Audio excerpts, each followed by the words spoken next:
జై మాతాది ఫ్రెండ్స్, ఈరోజు నుంచి నవరాత్రి పండగ స్టార్ట్ అవుతుంది. 9 days వరకు నవరాత్రి పండగ అవుతుంది. రోజు పోదూనే లేవండి, కమ్స్ కమ్ 9 days పోదూనే లేవండి. 4 గంటలకు లేచి ఇల్లు ఉడిసి తుడిసి స్నానం చేసుకొని మంచిగా ఫస్ట్ మీరు తయారు కావండి. లేడీస్ ఏం చేస్తుంది, తయారు కాకపోతే పూజ చేసుకుంటారు. అట్లా కాదు, ఫస్ట్ మీరు చీర కట్టండి, బొట్టు పెట్టండి, కాటుక పెట్టండి, గాజులు వేసుకోరి, పుస్తలు తార వేసుకోరి, తర్వాత దేవుడు పూజ చేయండి. ఫస్ట్ మీ ఇంట్లో మీరే లక్ష్మి. అవి బట్టి మీరు ఫస్ట్ లక్ష్మీదేవిలాగా రెడీ కావాలి. తర్వాత దేవుడు ఫోటో ముట్టుకోవాలి. లేకపోతే ఆ పూజకి ఏ ఫలితం ఉండదు.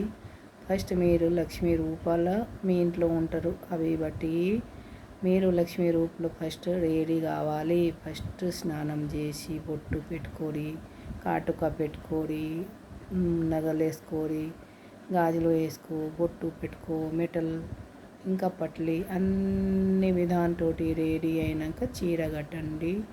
అప్పుడు ఈ 9 days నవరాత్రి పూజ చేయండి. ఎందుకు అంటే మీరే లక్ష్మిలాగా తయారైతే అప్పుడే మీ ఇంట్లో సుఖం లక్ష్మి వస్తుంది.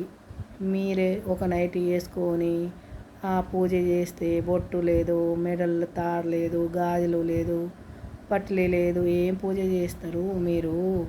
ఫస్ట్ లక్ష్మి మీరే ఇంట్లోకి ఉంటుంది. అవి బట్టి మంచిగా రెడీ కావాలి. మీకు చూసుకొని వేరే వాళ్ళు కూడా నేర్చుకుంటారు. ఈ రోజు నుంచి మా మాటలు వినండి, మంచిగా రెడీ అయ్యి పూజ చేయండి. చూడండి, మీ మనసుకి ఎంత శాంతి దొరుకుతుంది. వీడియో లైక్ చేయండి, సబ్స్క్రైబ్ చేయండి. ఇట్లా మంచి వీడియో నీకు పెడతా.